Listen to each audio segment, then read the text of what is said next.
করে বউ সাজিয়ে নিয়ে প্রতিবাদ মানে মিছিলে নেমেছেন, কি বলবেন? কোথাতে নেমেছেন? আসলে পালকি চড়ে বউ পালালো, এটা আছে। এখানে পালকি চড়ে গ্যাস পালালো। দেবার কথা 14 গেছি, দিচ্ছে 10 কেজি।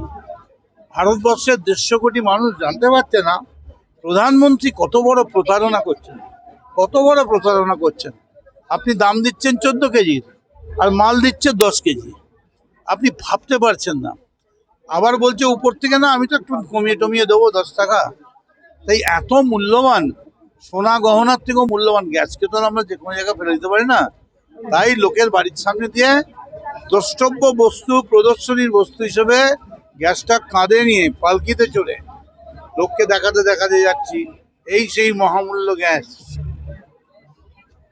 সারাদিন জয় শ্রীরাম, গ্যাসের টাকা 2000 দাম।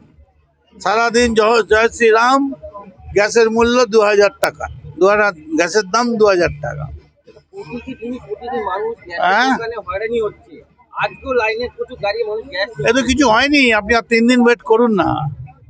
এবার মোদিকে আসতে হবে লাইন সামলাবার জন্য। ওই পালকিটা আমরা মোদির হাতে উপহার তুলে দেবো। মোদি সাহেব বলেছিলেন যে 15 লাখ টাকা দেবে, 2 কোটি চাকরি। তার উত্তর তো ওই জন্যই বাজে, বুঝতে পারছেন না। মানুষকে একে একে হয়রানি, কখনো আধার কার্ডে, যতই করবে হামলা, আবার জিতবে বাংলা। চৌথাবারের জন্য আবার মুখ্যমন্ত্রী। কালকে রামনবমী মিছিল হয়েছিল, এখানকার যে বিজেপি ক্যান্ডিডেট, সেই মিছিলে কিছু দেখা যাচ্ছে অস্ত্র হাতে রামনবমী মিছিলে, কি বলবেন? শোনো, অস্ত্র হাতে থাকলেই অস্ত্র চালানো যায় না। অস্ত্র চালাবার জন্য না অস্ত্র শিক্ষার প্রয়োজন হয়। অর্জুন চালাতে পারতো। অস্ত্র হাতে থাকলেই অস্ত্র চালানো যায় না। আবার খাটু শ্যাম অস্ত্র ছাড়াই সবাইকে মানে কাবু করে দিয়েছিল। ও অস্ত্র চলবে না। ও অস্ত্র ভোঁতা হয়ে যাবে। কারণ মানুষের মুখে স্লোগান উঠবে, সরফরোশি কা তমন্না আজ हमारा दिल में है, देखना है जोर कितना बाजुए कातिल में है। তার জন্য করছি।